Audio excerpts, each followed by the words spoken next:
A fully autonomous machine learning engineer agent, a benchmark that matters, and a question that cuts deeper than the hype. When a machine does the work, what happens to the learning part? The race to automate software engineering is expanding to new territory: machine learning. Neo is a fully autonomous machine learning engineering agent that handles the entire pipeline from problem statement to deployed model. Built by Gaurav and Saurabh Vij, it topped the MLE-Bench leaderboard and compressed a 6-month production effort into 1 week. The harder question it raises, whether agentic AI accelerates learning or hollows it out, turns out to be one its founders have thought about carefully. Neo is a fully autonomous machine learning engineering agent. Machine learning is very messy in terms of it requires a lot of effort, grunt work, research, and thought process into solving a business problem. What if there could be a way to employ large language models for such complex tasks, which will require a lot of reasoning, iterative experimentation, exploration across architectures? One, can we help existing machine learning engineers move really fast? Second, can we help software engineers move into this world quickly, because it's a very steep learning curve for them today, and they spend a lot of time, uh, they undergo a lot of struggle to you can say perform machine learning tasks by themselves. So the core idea was, can we help them? And like 1 year back, we started looking into agents and realized that agents are becoming really capable to a point that yes, actually, it might not be able to replace machine learning engineers today, but it can help them move 10 times faster. I hope you will enjoy this. If you like my work on Orchestrate All the Things, you can subscribe to my podcast, available on all major platforms, my self-published newsletter, also syndicated on Substack, Hackername, Medium, and DZone, or follow Orchestrate All the Things on your social media of choice. Perfect. So yeah, myself Gaurav, Saurabh and I are brothers, and together we co-founded a couple of startups. This is our third one, Neo.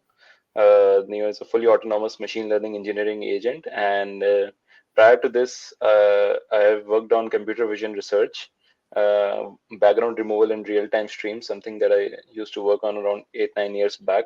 Over the last 10 years, I have been fully involved in building models, exploring architectures, experimenting with RAG pipelines, large language models, fine-tuning them, deploying them at scale. While building these solutions, and Saurabh and I together, we realized that a lot of the ML engineers face I was personally facing this challenge, but later on we realized that everybody in the community is facing the challenge of using LLMs maybe for their specific work. These days, AI models are being used being used for various use cases, but we saw that what if there could be a way to employ large language models for such complex tasks, which will require a lot of reasoning, iterative experimentation, exploration across architectures, plus data science and machine learning is very messy in terms of it requires a lot of effort, grunt work, research, and thought process into solving a business problem using machine learning. Uh, for, Having faced that hands-on, I saw that we can potentially make this work. While Saurabh and I were previously working on Monster API, it was a platform that provided thousands of developers 3-click fine-tuning, no-code fine-tuning in a way, and one-click deployment. So that's basically the whole idea, where we realized that a lot of the developers coming on Monster API and the platform that we had were not able to build models as they wanted to, because they didn't know how to pre-process their data sets, how to analyze models like architectures. So that's where we thought, could there be an autonomous way of helping them? Could there be an agent that can build models, experiment with data sets, visualize for them, analyze for them? And that's how Neo came into being. And maybe Saurabh can give his quick background as well. Great, thanks. I think we already went a little bit into the founder story as well, but it's fine.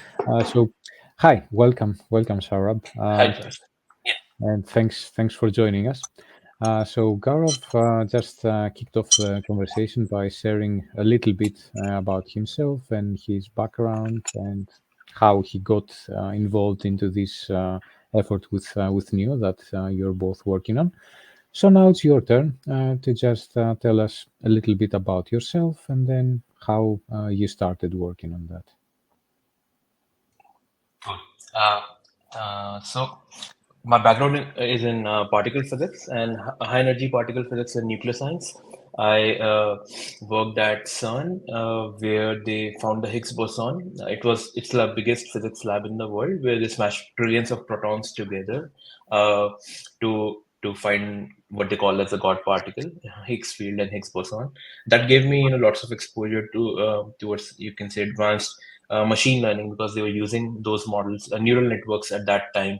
And then I switched to entrepreneurship, couple of startups, and finally I started working with Gaurav, my brother. And 5 years back we started Qblocks. It was, I think Gaurav briefly shared a bit about that. So it was inspired by the idea of distributed computing that I had seen across different labs, uh, where anyone can donate their computing power to scientific endeavors. Uh, and so the idea was, can we do that for AI? And we did that for a while, served thousands of developers, and then moved up the stack. When we realized deeper problems, with AI, like everyone can't really fine tune models or build RAG pipelines easily. At least 2 years back, it was not that trivial. Now, building these things are becoming trivial. So the idea was, can we help?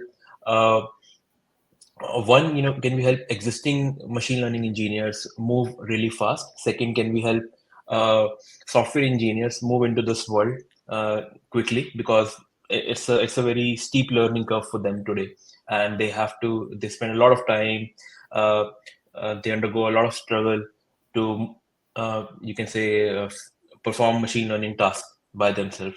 So the core idea was, can we help them? And like 1 year back, we started looking into agents and realized that agents are becoming really capable, to a point that yes, actually, that might not be able to replace machine learning engineers today, but it can help them move 10 times faster. It can help.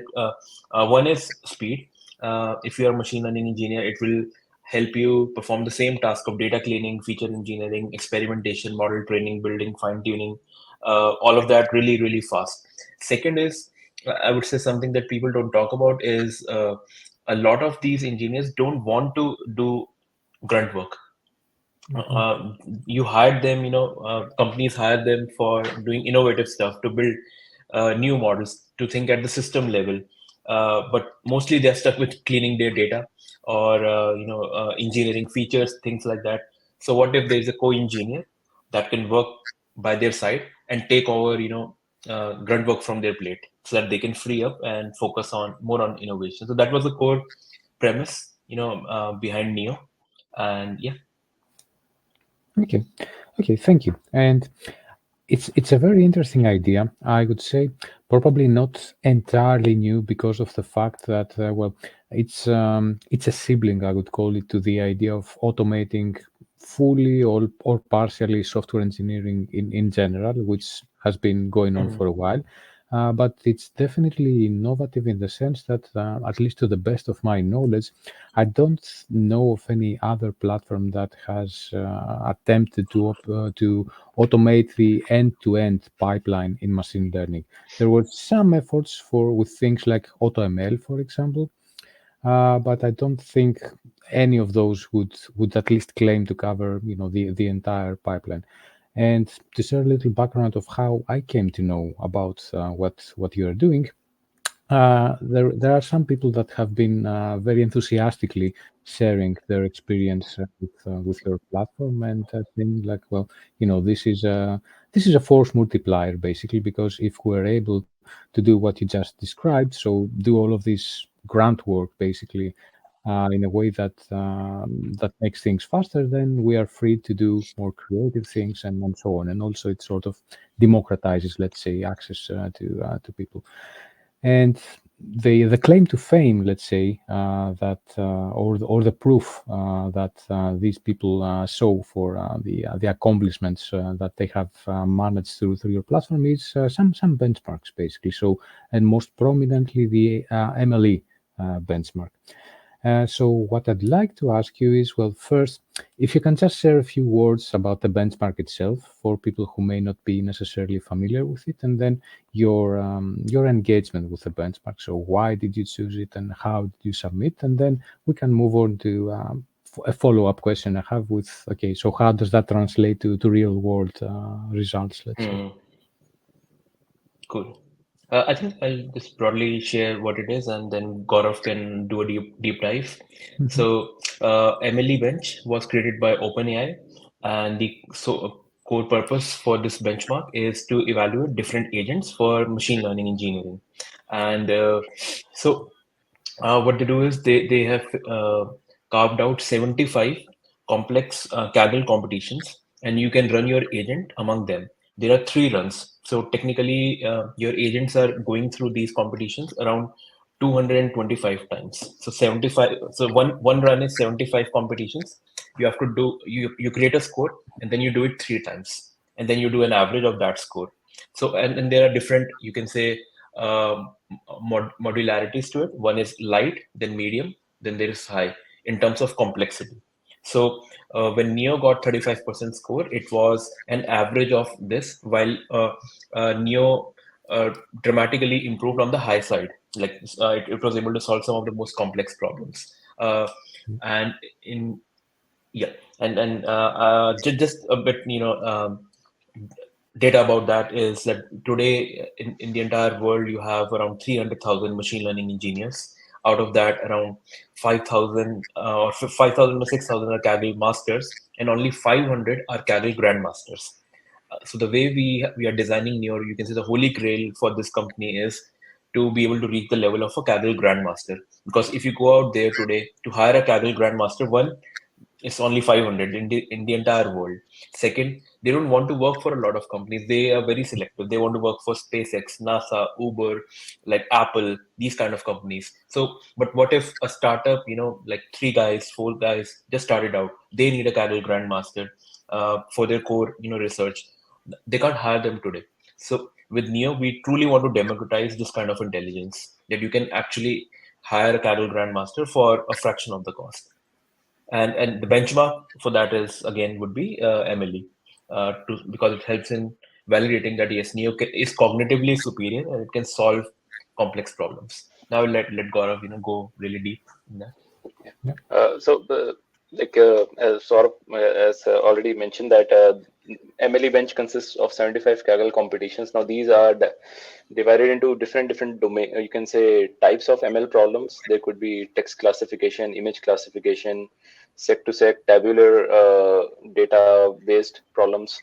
So overall, across these 75 competitions, Neo was able to achieve a medal, bronze, silver, or gold, as per Kaggle's bench like standard, in 34.2% of these competitions, fully autonomously, without any human intervention. So that required it to reason, think through the problem statement, explore various architectural options, maybe ensembling strategies, stacking the models together. There were various opportunities in front of it, but which algorithm or which approach to choose came about as an outcome or an insight after doing certain experiments. So Neo performed experiments, analyzed, reviewed, and based on the learnings from that, proceeded further with further optimizations or enhancements or model architecture explorations that led it to win a medal podium in 34.2% of the competition. So when Neo launched on MLE-Bench, it was state of the art, and it was way ahead of any other competition in terms of like the projects listed on MLE-Bench at that time. Mhm. Okay, thank you. So yeah, follow-up questions to that. Um, let's see. Let's start with I think the most fundamental question. So, in order to be able to submit a solution to those tasks, as you also pointed out yourself, you need to perform a series of subtasks. Actually, like finding the data set, cleaning the data set, and then creating, fine tuning, and so on and so forth. And since you're taking an agentic approach, the thing with this is that there is the so-called compounding error. So if at any point, at any step of the process, there is an error. It compounds as you move along the pipeline, let's say. So, Yeah. and this is also like a well-known vulnerability in using LLMs as well. So I wonder, how did you manage to tackle this issue? One of the approaches that that is a novel approach that we have developed, a mix of two things. One is our context transfer protocol, enabling Neo to stay on the course with multi-agent orchestration. These two approaches that we have developed in-house enables Neo to, you can say, not drift off the problem statement. It is able to analyze, perform experiments, executions, and after that evaluate its actions. There are various open source architectures available in the market right now, such as for agentic frameworks like Code Act, Code React. A lot of them are somewhat decent in terms of their approach, but when it comes to machine learning, it can potentially become a cascading set of errors. One after the other, you can lead to failures of experiments, resulting in very poor performance of the models because, in the first place, you didn't pre-process the data properly. So there could be missing steps in between. Now, as an ML engineer, I would first, so we thought of how we can potentially model this on a real ML engineer in the world, and like what steps would they take ahead of time, so that the next steps which are dependent on them won't face failures. Plus self evaluation, not being dependent on a single model or agent, that led to very high performance and, you can say, less such failures such as hallucinated solutions and cascading errors. Mhm. Okay, and in order to do things such as clean data sets or develop models and so on, I presume that you must also have granted your core models, let's say, tool use, correct? Yes, Hmm. it is a has the ability to perform tool use. It has the ability to search online, uh, fetch relevant sources. In fact, even it go through our archive papers for various tasks. So yeah, that I think makes it as a whole agent system. Hmm. Okay, interesting. I didn't realize the part about being able to consume, let's say, papers as well. So that practically It's a very means that. experimental. It's an experimental Mhm. feature that we have recently only integrated. But yeah, we are on our way to make this a very fully capable ML engineering agent. Yeah, because that way your model doesn't just rely on your training, however elaborate it may be, but it can also integrate like new knowledge in real time, basically. Okay, Absolutely.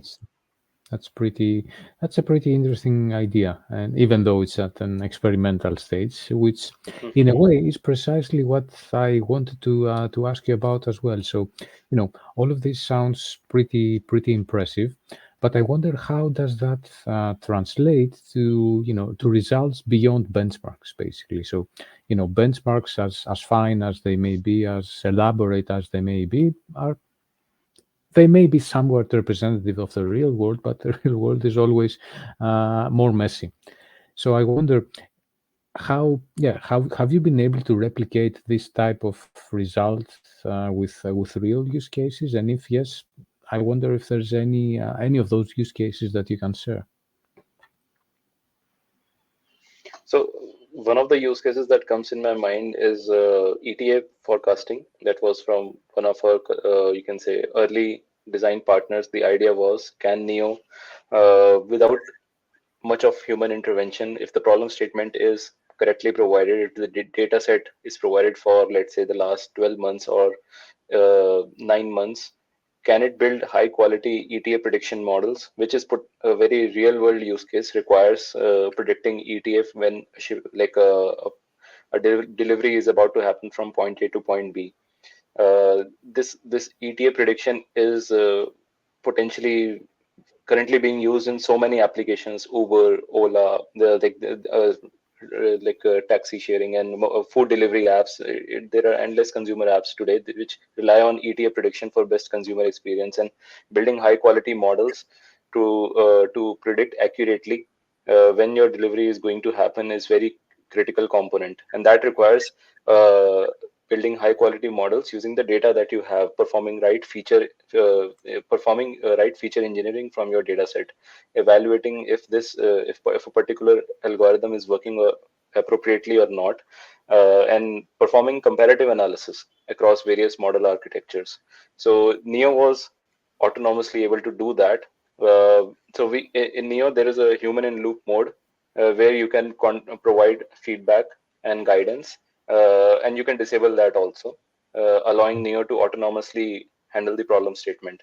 So with least amount of human involvement or guidance, Neo was able to develop models beyond 80-85% accuracy on such real world data, which could basically, it was evaluated on unseen data, and it was able to deliver this accuracy of models. And when further hyperparameter optimization or tuning could be performed, these models may perform even better, and Neo can integrate into the pipeline of that ML engineer's workflow.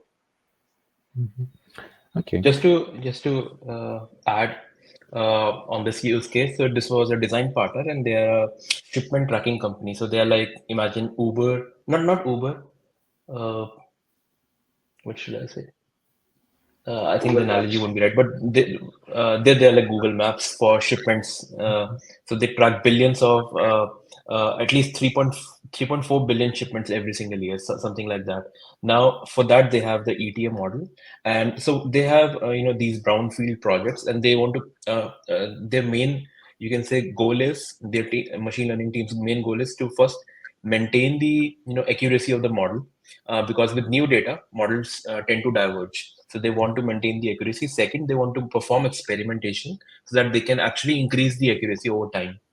So acceptable accuracy in this industry is around 2 hours, for because the shipment times are, let's say, 48 hours to 72 hours. So the acceptable accuracy, or you can say the error range, is 2 hours.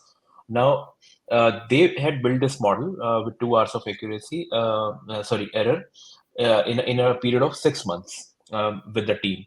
So when they started using Neo, one of the challenge, was because of the bandwidth issues, can they dedicate one member? And that one member was, I won't say he was like an expert ML engineer. He was like a new ML engineer, a novice with some experience. So we gave him Neo to try this out on that use case. He was able to beat that accuracy. Instead of 2 hours, now it was 90 minutes. And he was able to achieve that in 1 week.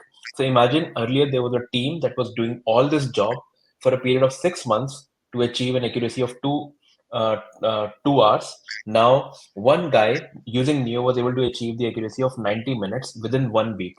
So that was the transformative experience that we were able to deliver using Neo. So not just it helps in maintaining your projects, increasing the accuracy by performing more experimentation, but also the amount of resources that you need, the human resources, would dramatically reduce, and the time to achieve the same results is, like, I would say, 20 times lower compared to what was originally there. Mhm. Okay. Lots of questions, but let's start with the human in the loop mode that you mentioned, because this is something that I was also wondering about. So, precisely because there are a number of steps in its pipeline. So, how does the human in the loop mode work? Does the person, does the human in this loop get to interact with Neo at each step of the process, or perhaps like one time in the end, or is it selective? Is it tunable? This interaction? Yes, so the workflow has been designed such that when the human in loop mode is enabled, Neo will perform experiments. It will run through its course, but if it faces a major blocker where it may need your guidance after multiple iterations, or if it has successfully completed a major phase of the entire pipeline, there it will wait for the next feedback, that would you like to proceed ahead, or would you like me to proceed ahead, or is there anything that you would like to add based on the work that I have done till this point. So after each major phase successful completion, it waits for that feedback.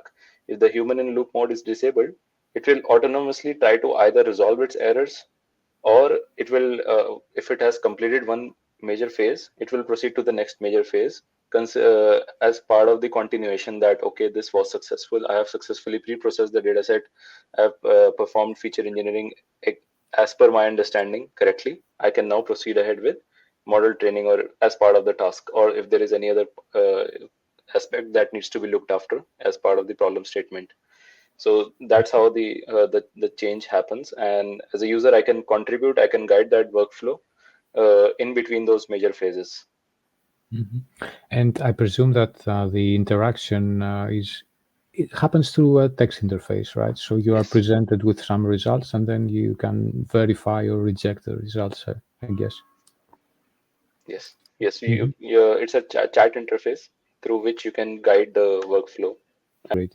But I was just wondering precisely on the topic of feature engineering that you mentioned. So how granular can this interaction be? So for example, let's take an example that you're doing image recognition, classification, whatever, and you know that there are many examples in which you have models that seem to perform correctly, but are actually trained on the wrong feature. For example, like a visual identification in some image that does Right. not represent to what you want to actually recognize, but something else. So Yeah. how far, how granular, how what is the level of interaction you can have? Can you just say, hey, this feature is wrong, I want to change, and instead I would Yeah. like to add that other one? Yes, absolutely. You can go as granular as you want. Like this is like, for example, let's say it's a tabular data set. Neo engineered the features for, let's say, so I can take an example of, let's say, that there was a chat moderation workflow in which there are abusive sentences in a data set, and I want to build a model that can basically predict whether this text has abusive language or not, detect that. Now there is no specific column that represents abusive words. So based on my task description, it was able to autonomously figure out that I need to create, first of all, a feature that represents uh, abusive language from the given list of strings of, you can say, the data set containing just natural language strings. So that is one aspect of how it autonomously builds features and then trains models on them. The other is, I can guide the behavior. Like, okay, in this abusive language feature, I also want another feature that focuses on, let's say, hate speech or some other aspect. Can you combine multiple features together to create a one, like a joint feature? Typically, how we do in SQL databases also. The idea is I can go as granular in this aspect. On evaluation side, I can potentially ask Neo to evaluate the models on F1 score or like precision recall. uh, don't try this ensembling strategy, just go with this approach. You have GPU available, use that, prioritize that. Both for data processing, you can use QDF. There are various optimizations that I can also suggest.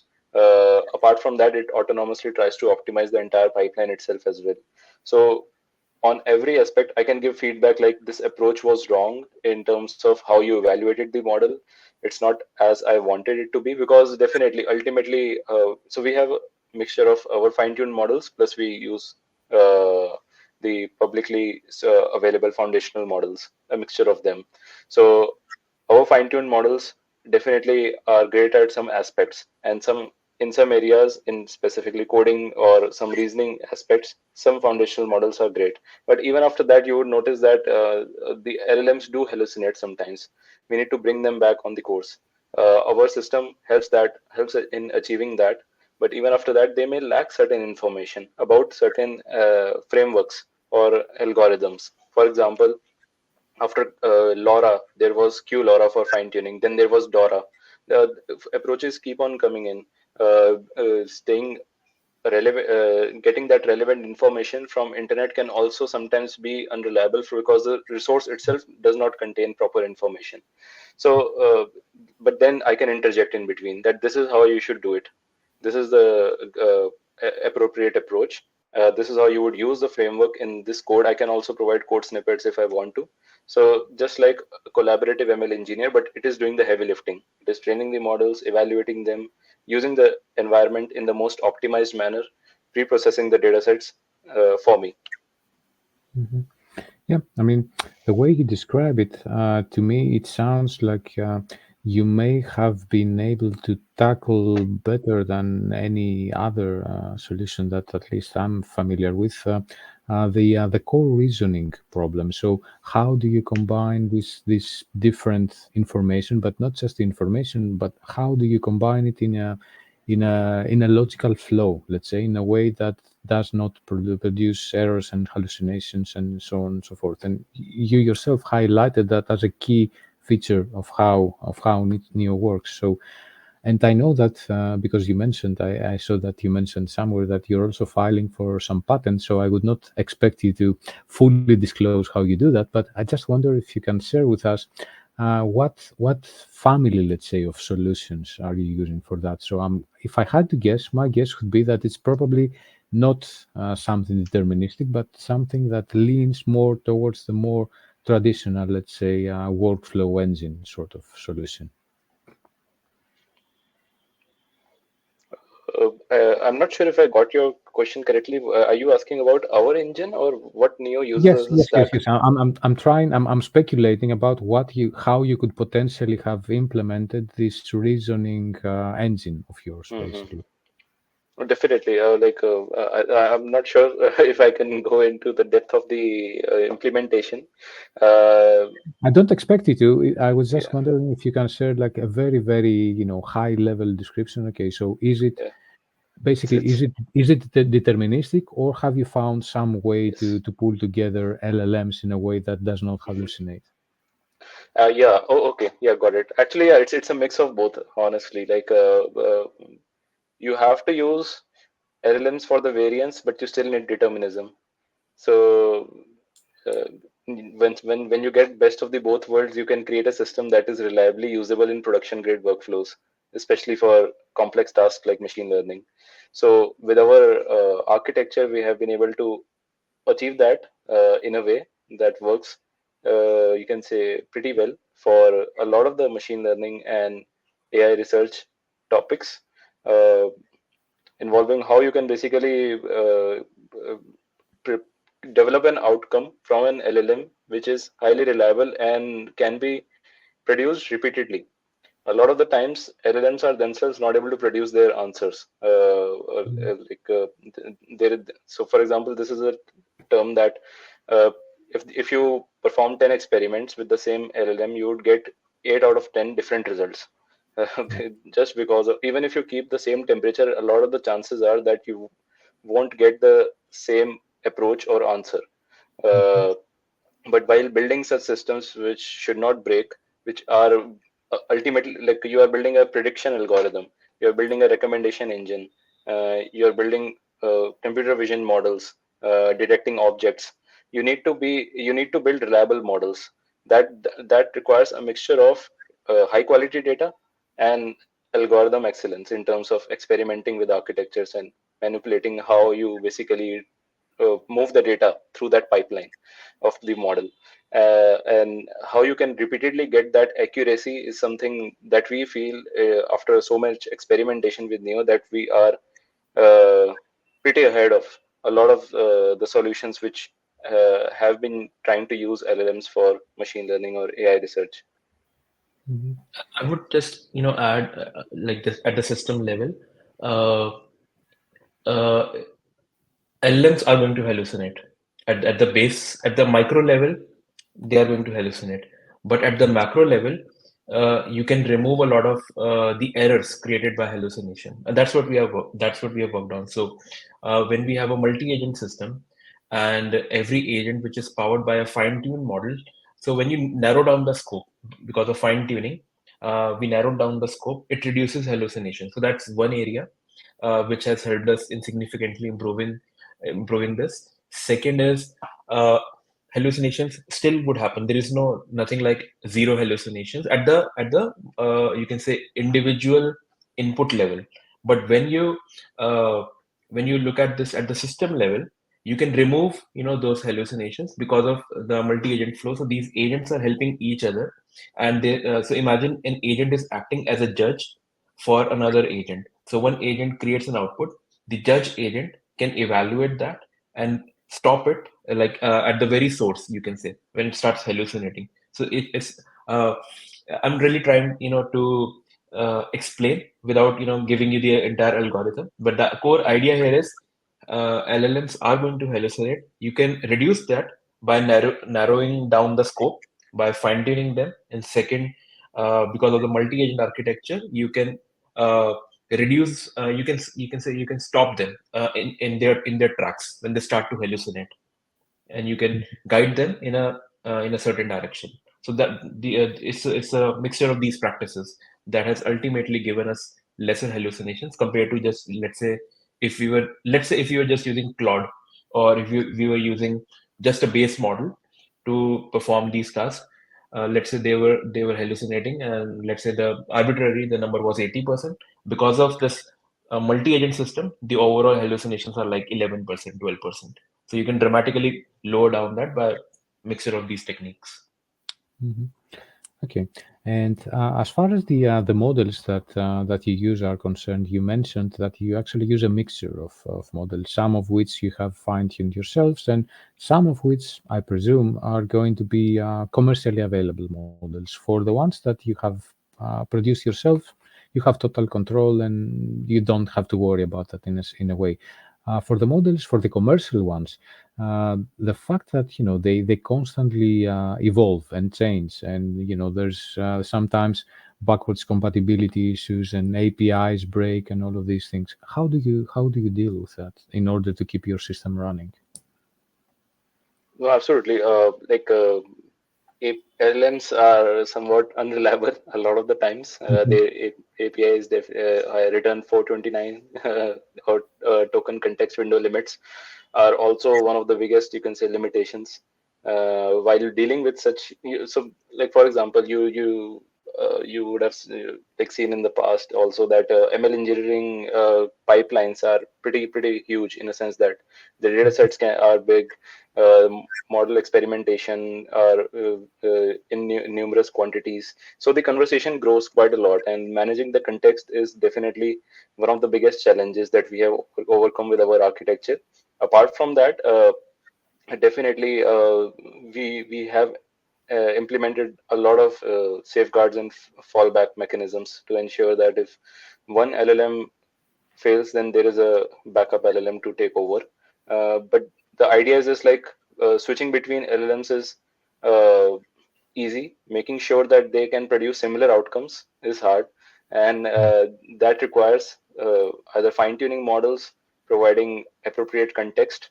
Now, how to do that? Like when you have switched the model, the capability also changes, and that's another thing that we have worked on internally. That enables us to reliably switch between a set of models while ensuring that the quality remains consistent.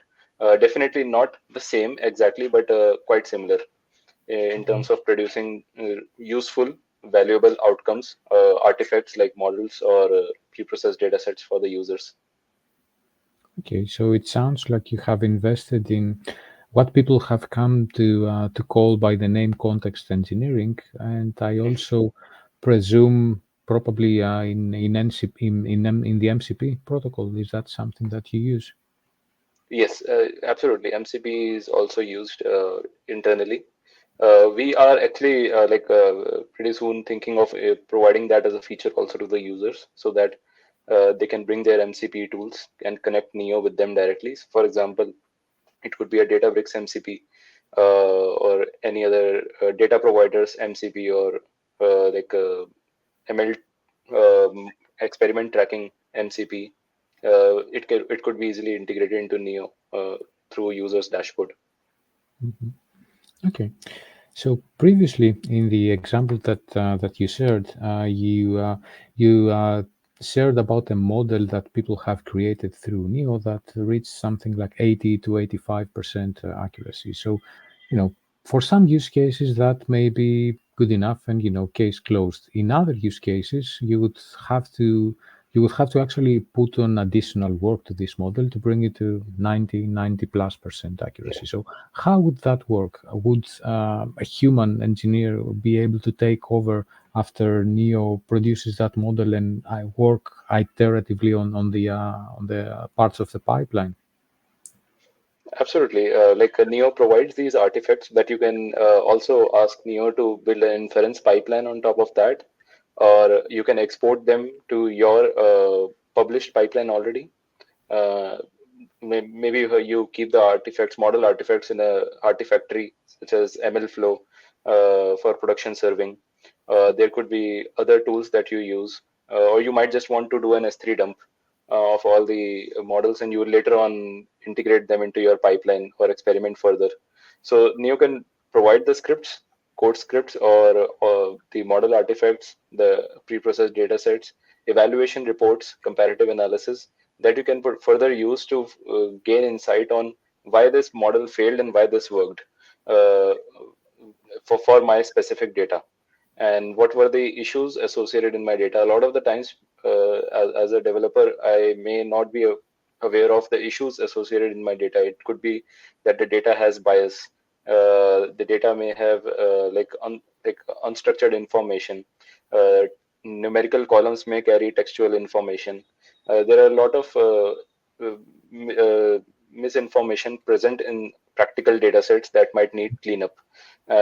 So Neo can provide that in a report that can help me further improve my data, and potentially, and I can bring in new data also in front of Neo and ask it to retrain the model and see where it can go. So, and ask it to perform further hyperparameter tuning also to experiment, and if it can potentially improve the accuracy even further. Okay, so I presume that in that kind of scenario, so Neo produces a model with a certain level of accuracy, and then some engineer takes over and improves the model further. Would it be possible to actually close the loop, let's say, and feed the final artifacts into Neo for future improvement?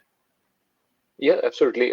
We through the tool use and MCP, we are developing the pipeline such that Neo can be integrated into your existing pipelines, existing ML infrastructure, so that it can build the models, push them to your repository, and from there on, you can further provide tasks to Neo to optimize or improve. If there is drift in the model with new data, it can improve on that. It can take your guidance and work accordingly, like a collaborative ML engineer would regularly optimize and enhance the pipeline as new data comes in. Mhm. Okay.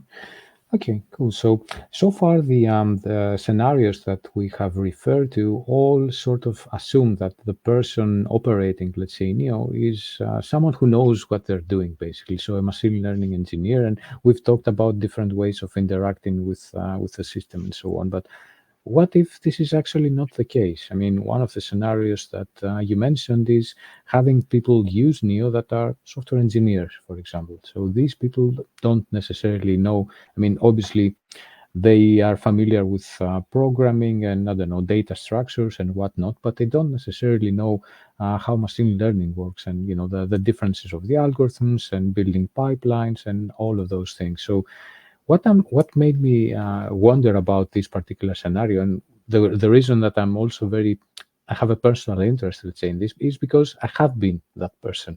I mean, that I have my background is in software engineering, so at some point I sort of taught myself AI in a way, and at some point I had to manage AI projects and make architectural decisions and so on. And the way that that I made this thing work is by trial and error, basically. I had to educate myself and then try out different things and see, what works and what breaks and what I should do and so on. So what I'm wondering is, okay, if you get a person with that profile and you get them to use Neo, what kind of results can you expect first, and then what kind of educational outcome can you expect for the person? So maybe you get some result in the end, but will the operator, let's say, get to really understand how machine learning works?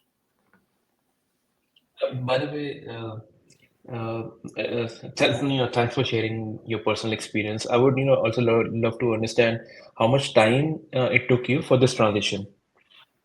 Hmm, that's a good question. So I think in total, so I didn't actually start from data science and machine learning. I started from the other side of the aisle, let's say. So more knowledge representation and reasoning and symbolic AI. I already had like a solid grasp of data structures and algorithms and all of those things. So Hmm.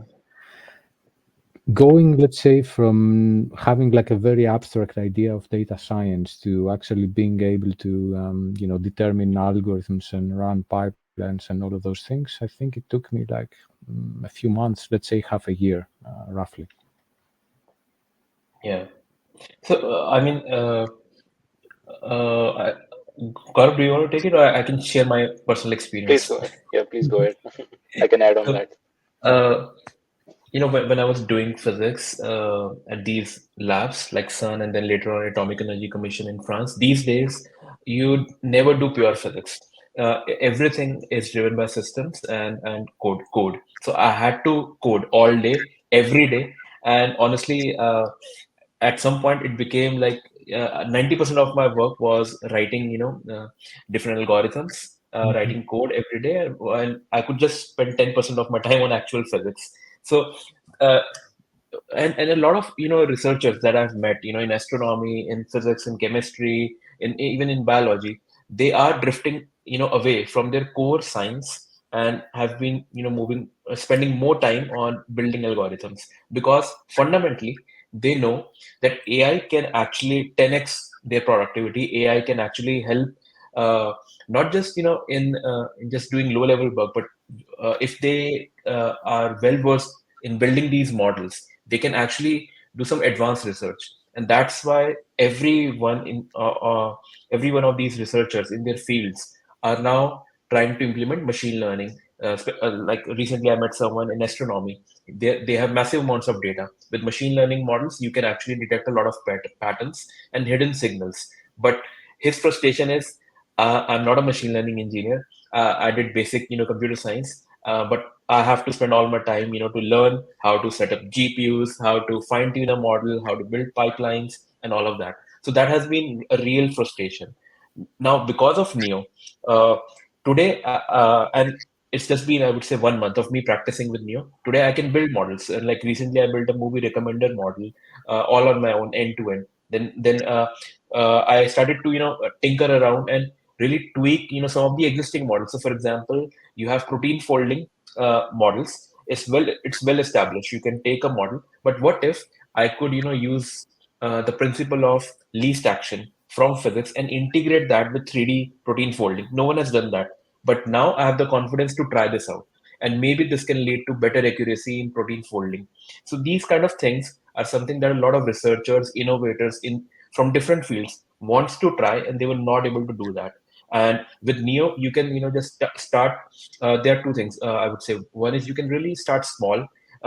We give you all the different existing projects. You can start with them, tweak around, ask questions in plain English, and really, scale fast. Like scale fast in terms of learning really fast, because as a human, we can't really catch up with all the progress that is happening all around us right now, especially in the world of AI. Every single day, there's a new, you can say, hundreds of research papers on optimizing your infrastructure, on fine tuning methods, on training methods, all of that.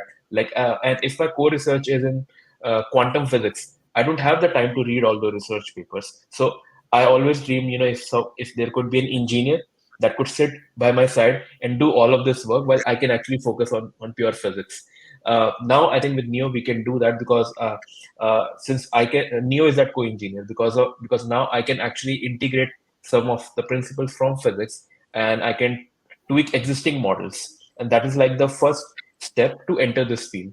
Second, I would say what we have done is we give you two views. One is a macroscopic view through which you can look at all the different systems, and the second is microscopic view, so you can actually look under the hood. You can look at the interdependencies, artifacts, code, everything, and because of that you can deeply understand and ask questions to Neo that, okay, what did you actually do when you were fine tuning this method? Or let's say I ask Neo to perform 100 experiments with different fine tuning methods, with different data sets. Now Neo will perform those experiments, eliminate some of them based on a threshold value that I've provided it, and then it will run the top five eventually and give me an evaluation report. And in that evaluation report, it will do a comparative analysis that, okay, for example, let's say you were building computer vision model for self-driving cars. You can have RCNN or RT data, let's say, eventually, and created a report for these two. And it gave you the difference that, okay, this one offers lower latency but higher accuracy. This one is slow, but this one is faster, but it has lower accuracy. Now, as a human, I can decide and I can command Neo because now I understand. And because of this understanding, I can command Neo that okay, you can choose one path and go there and also explain, step by step what you are actually doing. So just like in 1 month, and I'm not even a software engineer, I don't code these days, but even then I was able to build all of this like in 1 month. Uh, the greatest wish I have is that I can provide this superpower to all the researchers in the world, so that they can actually speed up, accelerate their research using Neo, so they don't spend a lot of their time in building or dealing with cloud infrastructure, GPUs, reading research papers on AI or writing code. They should become experts in their field, while tools like Neo should help them. Yeah, I mean, I think the low level stuff that you also mentioned previously, like I don't know, fine tuning GPUs or cloud deployment or that, nobody's going to miss that. I was just wondering more about the the more interesting things like fine tuning algorithms and choosing one over the other and that kind of thing. So, like one thing, like you said, from your experience, these days a lot of people say that you don't learn how to code. But I disagree, and I think you would agree because of your experience. When you learn how to code, it gives you, I would say, the skill for your entire life, that you learn how the different systems interact with each other. You learn how to solve these problems at the algorithm level, how different systems work, or systems engineering. And I think you can take that to any field.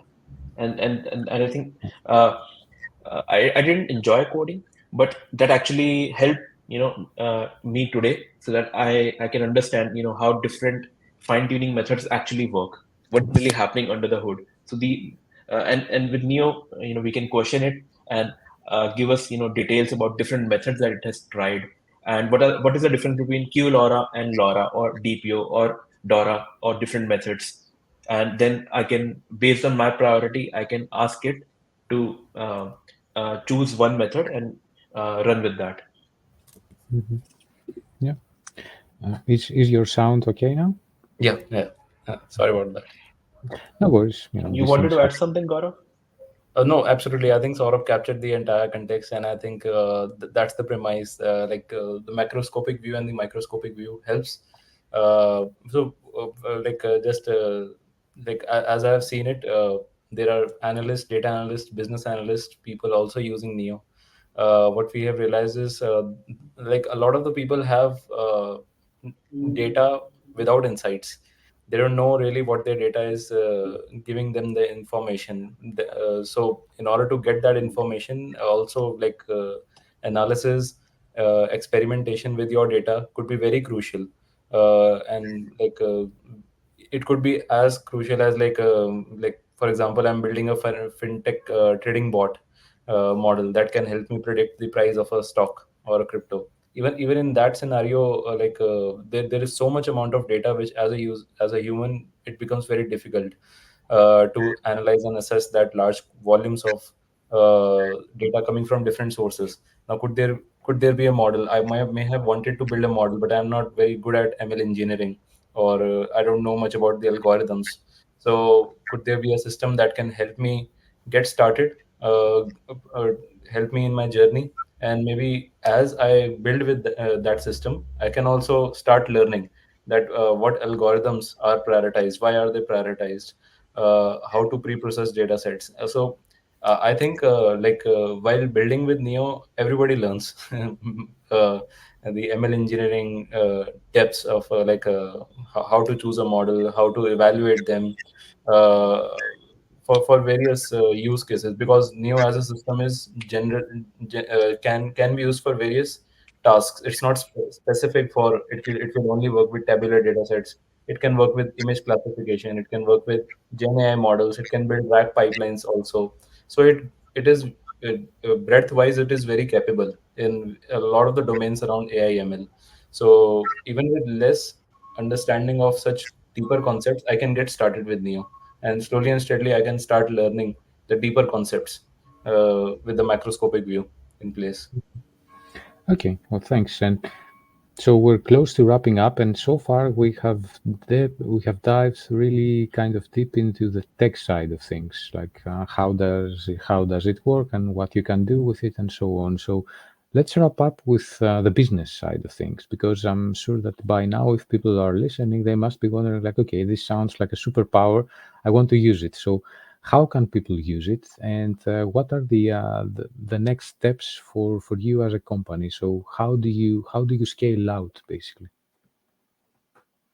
So there's a lot of stuff happening, behind the scenes right now. But I would say, broadly speaking, uh, two things. One is, we are making Neo better at handling more and more complex tasks.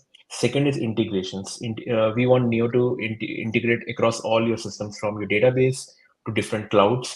Uh, and these two things are, designed keeping in mind that we want to actually provide an ML engineer eventually. That's the, long term vision, where we should be able to provide a Carol Grandmaster level ML engineer, so that to every researcher, developer, innovator, and company on the planet. So from that vision, these two things are incredibly important. One, that it should be able to handle more and more complex tasks. So uh, we are improving, at the algorithm level, capabilities of Neo to handle more complex tasks, which will be evident with our increasing score on the MLE event, in coming days. Second is integrations, like Gaurav mentioned, MCP, many other tools. And third, I would say, one of the things is the ability to read a research paper, write code, and integrate that within your existing brownfield, project. Uh, and lastly, I would say Neo is now ready. We have opened up our waitlist. You can try it today itself. Okay, so actually, I would argue that most of the things you mentioned, except maybe for the last point, are really improvements or feature additions or whatever you want to call them. I was more thinking in terms of, like things like growing the company, or going to market, or I don't know, maybe getting funding or this type of thing. Is this something that you are working on, or that you are able to share? Right now, the focus is completely, on going deep with our existing user base. We have thousands of developers right now who are tinkering with Neo, and every single day we get lots of feedback. So we are working on, improving the product, and the core goal here is, before we hit the market, for, you can say, more marketing or raising money, we want to make sure we have these, engaged users who are using Neo on a day-to-day basis. And once we achieve that goal, we have like certain milestones internally. Once we hit those milestones, we are going to go out and raise money.